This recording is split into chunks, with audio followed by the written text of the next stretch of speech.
10-footer is in. Big-time bucket from Dane Goodwin. Pump fakes, now he's going to drive down the lane, up to the rim, and lays it home. Great move by Leszewski. Feet ahead movement, catches, banks it in, and one. Over to Starling, 12 to shoot. Oh, he gets the corner. Dribbles towards the middle, crossover, step back, 25-footer is pure. Oh, Trey Wirtz. Now he picks up the dribble, over to Goodwin, back to Ryan. Oh, he wants another one. Give it to him! All day, baby! All night! Cormac Ryan is unconscious!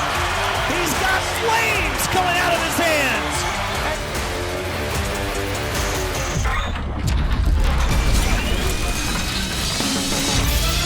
Welcome to this week's edition of the Mike Brey Show, presented by TireRack.com. I'm your host, Tony Simeone, joined as always by the head coach, Mike Brey. Coach, just one game this past week didn't go your way against Wake Forest, who warned me they could score the ball when they came into Purcell. After a slow start, they really did start to look like a pretty good offensive team. Disappointing because we got off to a good start. And we had them at 27 points at halftime. And then their offensive fireworks, especially from the three-point line, making some very difficult threes, including one that banked that just kind of broke you, and we just couldn't score enough. We had some open looks during that run, but couldn't make them and couldn't score enough. Coach, appreciate it. We'll step aside and come back to break down the Wake Forest game after this on the Mike Brey Show, presented by TireRack.com, right after this.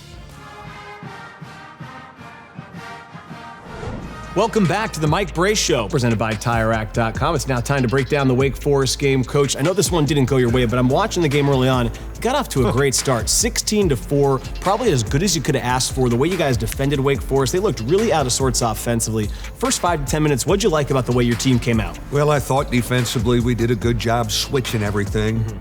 We caused some turnovers. We were in a really good rhythm, and we just couldn't maintain that defensive intensity, which has been an issue for us all season. You created the 10 turnovers. I want to know what you saw in that instance that you think maybe can be the kind of thing you guys can generate more of going forward. What was working? Because you turned them over 10 times. They only turned it over 12 times per game, so you had your way. What did you guys do that led to those turnovers? Well, I think we were active and we were energized. You know, I think sometimes in the second half, fatigue can become a factor when you're chasing and switching everything and playing against guards who can take you off the dribble. We did not play much matchup zone because we were afraid of, shooters, but it didn't matter. They were shooting over the top of hands, So it's a little bit of a catch-22 as I'm trying to figure out how to help our group more, maintaining our defensive intensity a little more, but also we got to score. Yeah. And we weren't really scoring enough to beat a Wake Forest. I wanted to follow up on that because I saw it was a great run, 16-4, but I got the sense, I think you held them to 8 minutes without a point, which is incredible, but I think the second 4 minutes of that 8, you guys didn't score a point either. So what happened with the offense there? Because it felt like you could have led maybe by 20 and you only had the 12-point lead. Well, we missed some layups. We missed some wide open threes. And I've been in this game long enough where that's the kind of stuff that comes back to haunt you when you have a chance to push it like we did against Louisville. You push it to 20, and then all of a sudden the team here doesn't think, well, maybe not our day, but you let them hang around, they make a run, and then the start of the second half, they really jumped on us. I want to ask you about one bright spot. I thought a guy that came off the bench. Van Allen Lubin was out. Dom Campbell is out. Your two exciting young freshman bigs. Matt Zona, who's been with the program now for a few years, has seen some spot minutes. He gave you 16 minutes, 4 points, 4 rebounds, but I just thought there was a great energy. In a tough game, he was a bright spot that I thought really shined for you guys. A lot of respect for Matt Zona. He's been always a team guy. He's healthy. He's available. He's got a great attitude. He just wants to contribute and do the dirty work. I'm not sure I've used him enough this year as we've deferred to those young guys who are very gifted and have maybe a bigger upside But my feeling is down the stretch, Matt Zona needs to be part of things because he deserves it. Last one I have before we take a break is just about the message after the game. After a game like this, I imagine it's tough to kind of find the right message for a team that's struggling. What'd you say, and what are you trying to say to keep the mindset in the right spot? Yeah, we've been in a lot of locker rooms like that, and I'm more matter of fact. You can't rant and rave. Our guys are disappointed and banged up. We really felt we had a great chance to beat Wake Forest. And you got to try and turn the page and get them thinking about Georgia Tech and off to Atlanta and a good practice on Monday. Sunday was an off day that we had to take. Let's come back and have a good practice. We've continued to practice well.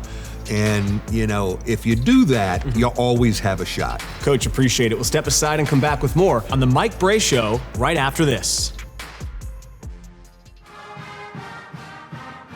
Only one game this past week, so Coach, as it gives us a chance to look at some of the former players that have come through this program and talk about some of the guys. Wanted to focus on some alums and former players that have been throughout the program since the start of your time here. When you think about Blake and getting a chance to coach him last year and go to the tournament, what are the memories that come to mind? Well, he was magic. It was like a shooting star across the South Bend sky. The Riley High School product right down the road comes here and kind of flips our fortunes and gets us to the tournament, and we win 2 games. And he was always ready. He always believed he was a great player. He was a gamer, and just so much respect for his mental toughness and confidence.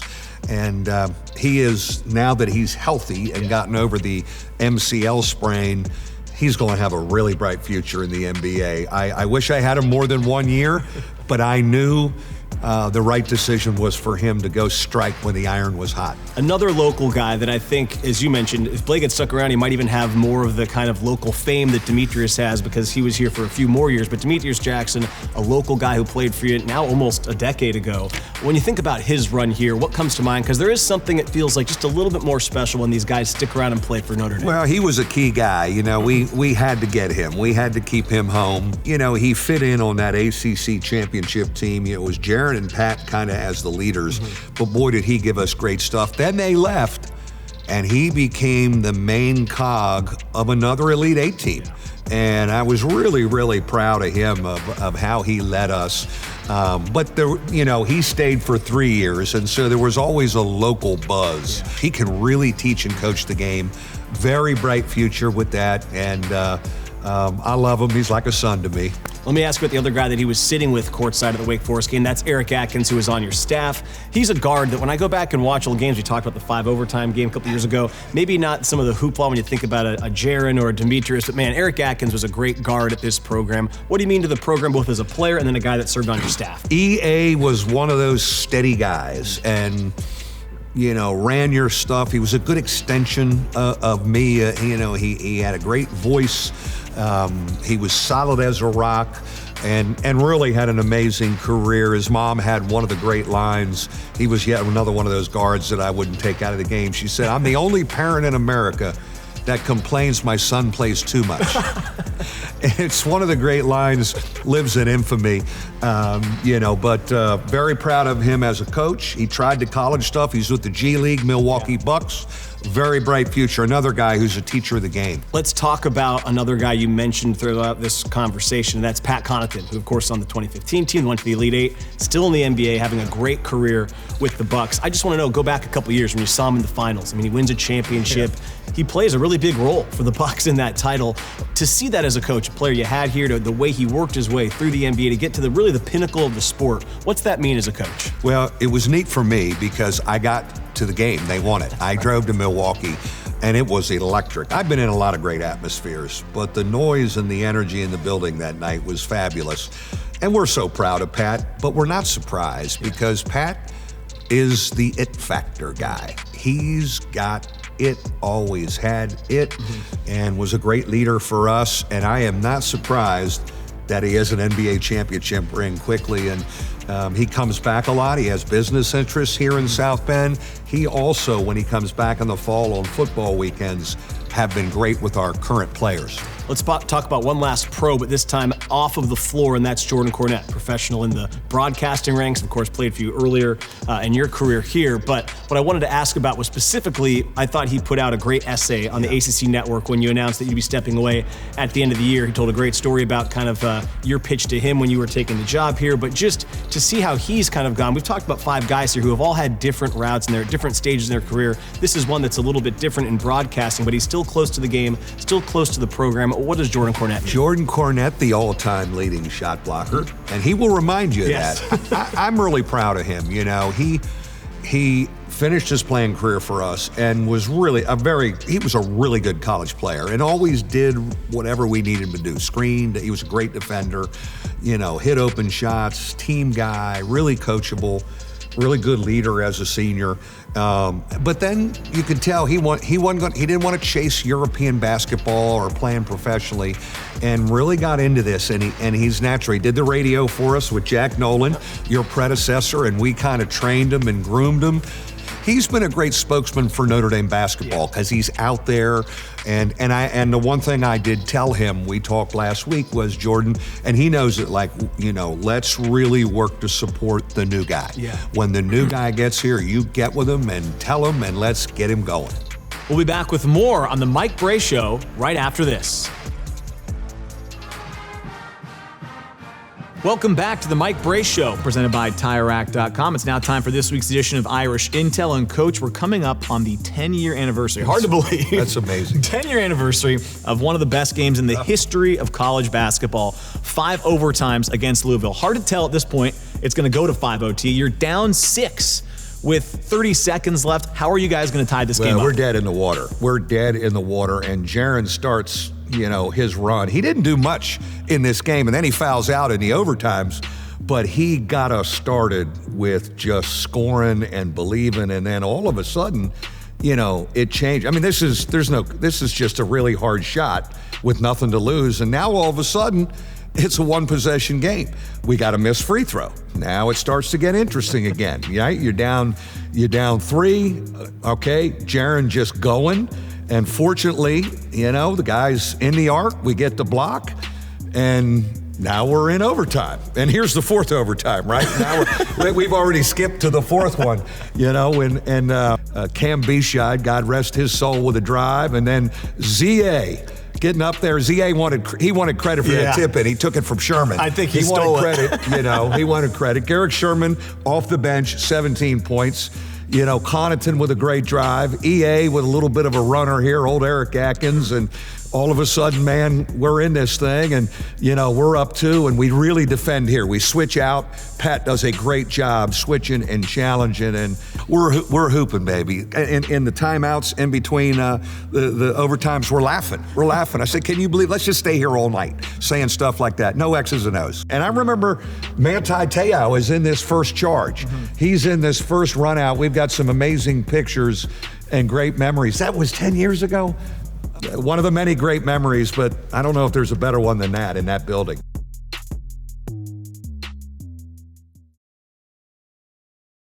EA, I want to know, haven't talked really in depth since Coach Brey announced his retirement. Just from your standpoint, wherever you were, what kind of went through your head when Coach Brey announced this would be his final year with Notre Dame?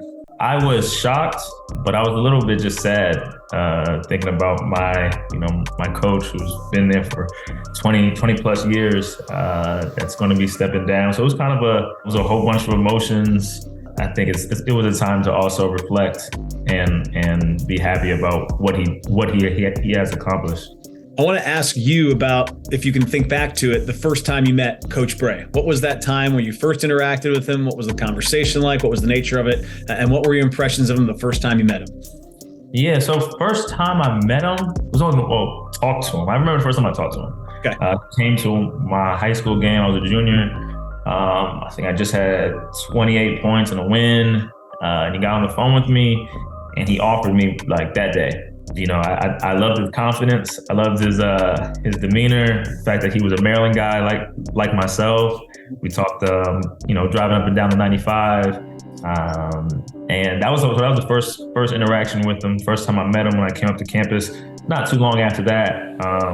But he always just seemed like a fun guy. For anybody that played for him, you knew that man, he was in your corner. He believed in you. And that always gave you confidence to just go out there and perform at a high level.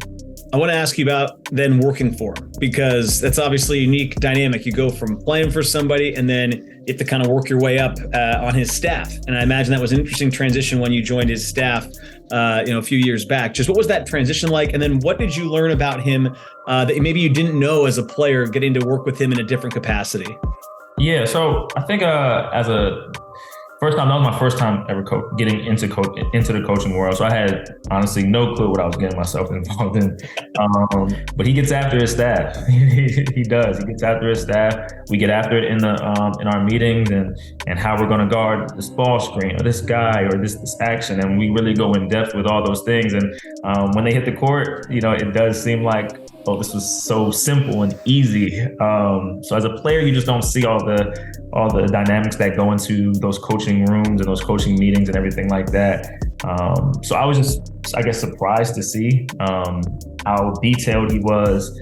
I want to ask you a little bit about what you're doing now, and we can relate it back to maybe something you learned from Coach Brey, but I see you wearing your Bucks shirt right now. You're in the G League, the professional ranks.